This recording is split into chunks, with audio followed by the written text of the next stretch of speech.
Oiê! Meu nome é Patrícia Calderon, sou jornalista, estressadíssima, mas gente boa, tá? Ansiosa pra uns, paranoica pra outros. Esse aqui é o meu podcast, mas ele pode ser seu também. Decidi criar um canal pra gente falar sobre saúde mental sem noia, sem preconceito, sem tabu.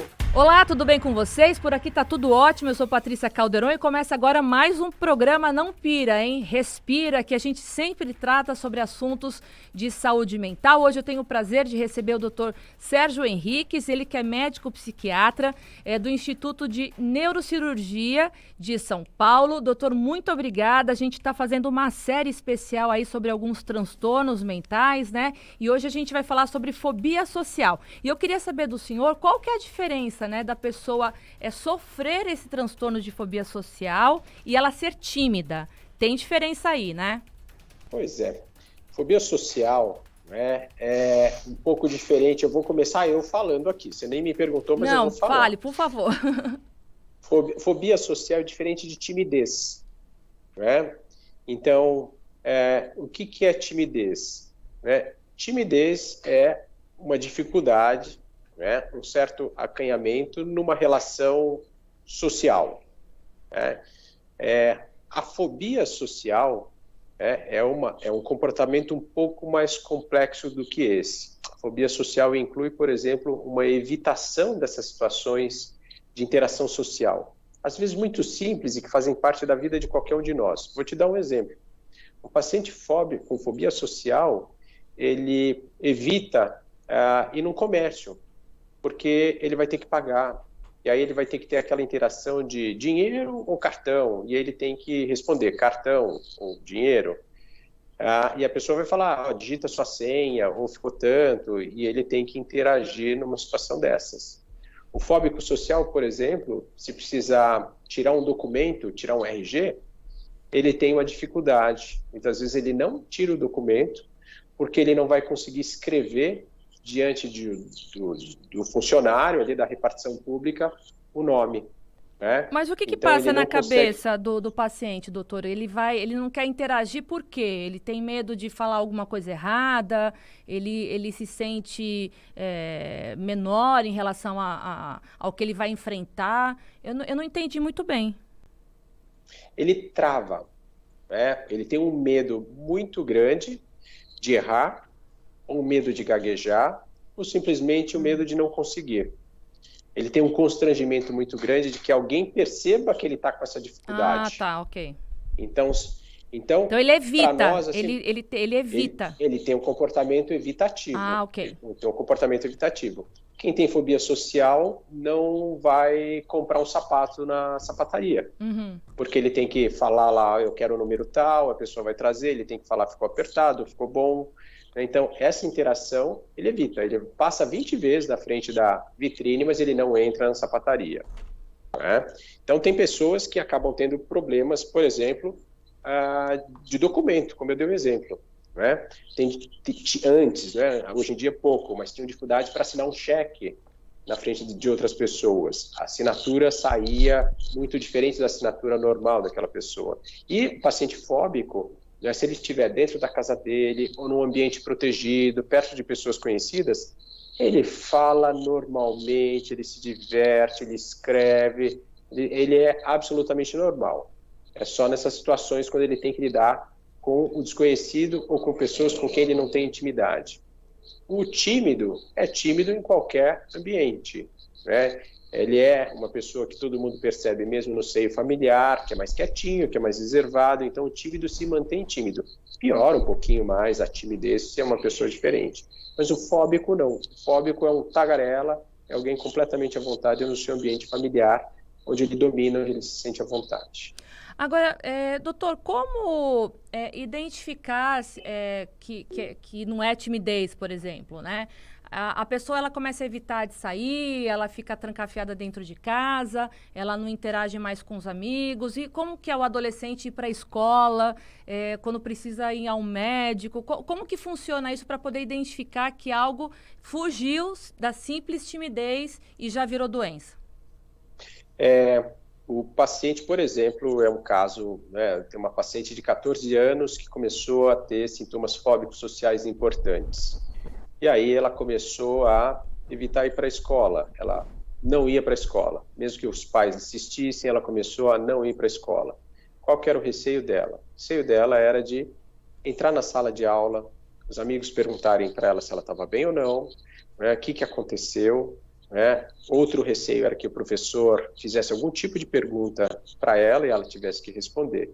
Então, para não passar por isso, né, o que ela fez foi se recusar a ir para o colégio. Né?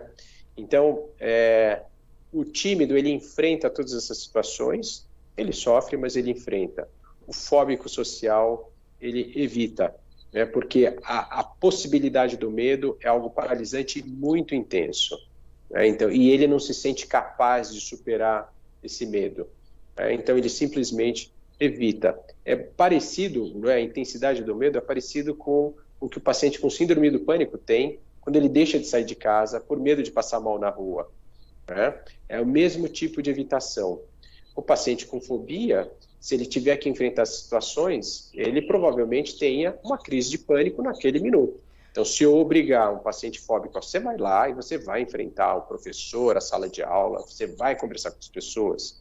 Esse paciente provavelmente tenha uma crise de pânico diante de todos. Agora, esse paciente num ambiente, por exemplo, de trabalho, ele pode perder o emprego por não conseguir mais trabalhar, vai ficar faltando, vai evitar colocando um atestado médico, inventando uma doença para não ter que continuar naquele ambiente do trabalho. O senhor teve algum paciente que passou por isso, que teve que parar de trabalhar porque não conseguia mais sair de casa? Sim. Antes de tudo, né, esse paciente vai ter dificuldade de conseguir um trabalho, porque ele vai ter que passar por uma entrevista e no momento da entrevista ele pode se recusar a ir para a entrevista. Né? Então, esses pacientes começam a escolher trabalhos onde eles não tenham que passar por essa etapa da entrevista, e que são raríssimos. A maioria dos trabalhos você precisa, de alguma forma, ser entrevistado. Então, essa é a primeira dificuldade. Né? Talvez esses pacientes não consigam, com facilidade, ter um emprego. Mas supondo-se que eles tenham um emprego e que nesse emprego seja necessária uma interação pessoal, social. Não é? Então, eu tenho um paciente que trabalha com vendas, né? Representante comercial. Qual é o trabalho dele? Visitar os clientes, né? E apresentar os produtos que ele tem, conversar, né? Para poder vender. Quando ele tem uma intensificação desses sintomas fóbicos sociais, ele simplesmente não sai de casa, ele não consegue ir. Né? Quando ele tenta sair de casa, os sintomas de ansiedade aumentam, beiram uma crise de ansiedade e ele volta para dentro de casa. E os dias vão se passando até que ele consiga, então, fazer o tratamento, tomar remédio e aos poucos vai melhorando. E mesmo assim, vai com muito custo, quando ele começa a melhorar os sintomas, ele vai com muito custo até os clientes, né, para retomar esse processo. Né? Não vai com conforto. Ele vai, sofre, mas ele consegue ir. Passa-se mais um tempo e aí sim, lá na frente, é que ele vai conseguir reconquistar esse conforto que para nós é simples, para nós é muito fácil. Doutor, então a fobia social não necessariamente o paciente sofre com medo de pessoas, né? Na verdade, ele tem um contexto do medo de exposição. Eu entendi. Exatamente. Então não é só o contato com pessoas, mas só o fato de estar exposto em alguma situação, em algum ambiente, isso já causa essa paranoia, essa ansiedade, é isso? Isso. O fóbico social, na verdade, ele tem um sonho na vida dele. Qual é o sonho na vida dele? Ser uma pessoa super comunicativa, dançar na frente de todo mundo, conversar com todos, ser super popular. Né? Então ele gostaria de ser essa pessoa, mas ele não consegue. Né? Então, muitas vezes, na adolescência, o paciente com fobia social, nessa situação social, né, de interação, de namoro, ele acaba usando a bebida, né, para conseguir se soltar e para conseguir interagir. Então, essa é uma comorbidade, esse é um problema que vem frequentemente associado à fobia social, que é o alcoolismo. Né? Muitas pessoas usam a bebida alcoólica como uma espécie de tratamento para superar essas travas, essas dificuldades impostas pela fobia social, né, para facilitar essa interação social. Né? Então, O fóbico social, ele adoraria ser popular, conversador, falante, interagir com todo mundo. Ele só não consegue. Né? Ele tem uma dificuldade muito grande. Que é diferente de alguém antissocial, que é aquela pessoa que não gosta de interagir, não gosta de conversar com as pessoas, quer se isolar e fica muito melhor isolado. Doutor, tem tratamento? A pessoa ela pode melhorar para poder atingir uma vida normal, social, de trabalho, estudantil, familiar, amigos? Então, Patrícia, eu atendi alguns pacientes com fobia social, já com bastante idade, e que desenvolveram alcoolismo junto. Então, 20 anos de alcoolismo, né? E quando eu vejo casos assim, eu sinto muita pena, muito dó desses pacientes, né, que chegaram a ter um comprometimento desse tamanho. Fobia social responde muito bem à psicoterapia, do tipo cognitivo-comportamental. Em geral, não é necessário dar medicamento para esses pacientes, em geral não precisa. Então, uma terapia bem feita resolve esses quadros, Patrícia. É isso que acho que é o bacana, né? Que as pessoas que eventualmente tenham essas limitações saibam que existe solução, né? A ferramenta é essa, terapia cognitiva comportamental. A taxa de sucesso é bastante elevada se a técnica for correta, né? E o paciente não precisa ter medo de que vai tomar remédio, que vai ficar dependente de remédio, porque não é o caso, não é o caso. E a gente sabe que as medicações, elas estão muito avançadas, né, doutor? Hoje em dia, antigamente, para falar de um transtorno mental, as pessoas se viam numa camisa de força sendo entregue a um manicômio, né? Hoje em dia, não. A gente sabe que, por mais que seja um assunto tabu, a gente tem que debater. A pandemia veio aí para provar isso, que quem não tinha nenhum transtorno mental acabou adquirindo alguma coisa, quem já tinha piorou, que é o meu caso, mas nada que uma medicação não possa baixar aí a ansiedade para que a pessoa consiga ter uma vida normal. Eu digo normal porque é possível, né? E o medo de muitas pessoas na questão de procurar um psiquiatra é justamente esse medo de ter que assumir que vai tomar uma medicação. Ah, mas eu vou ter que tomar uma medicação faixa preta? Não existe mais isso, né, doutor? Porque os remédios, eles estão tão modernos e avançados que tem tratamentos de transtorno mental, o senhor pode confirmar para mim, que acaba até o paciente tendo alta, né, de melhora dos sintomas ou de redução da dosagem da medicação, não é isso? Patrícia, é isso mesmo, né? Então, o principal medo dos pacientes, né, que faz com que eles não procurem tratamento, é exatamente isso que você descreveu. O medo de ficar viciado em um remédio, em um tratamento, e não mais sair desse medicamento, nunca mais, né? Hoje em dia é possível, como você disse, medicar o paciente e ter uma previsão de começo, meio e fim para esse tratamento.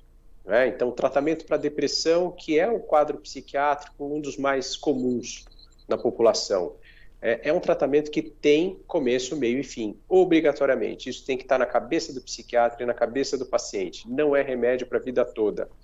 Se acontecer isso, é preciso revisar esse diagnóstico, revisar o tratamento, porque alguma coisa não está indo bem.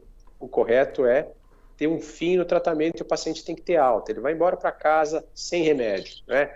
Então, essa situação, né, já foi superada, mas eu tenho que admitir que existe um contingente muito grande de pacientes que infelizmente não têm acesso nem a esses medicamentos mais modernos, né, e que eventualmente não têm acesso a um profissional, uma informação, né, mais atual, e acabam entrando nesses tratamentos muito longos, né, que usam medicamentos que geram dependência. E, infelizmente, isso existe. Não é, Patrícia?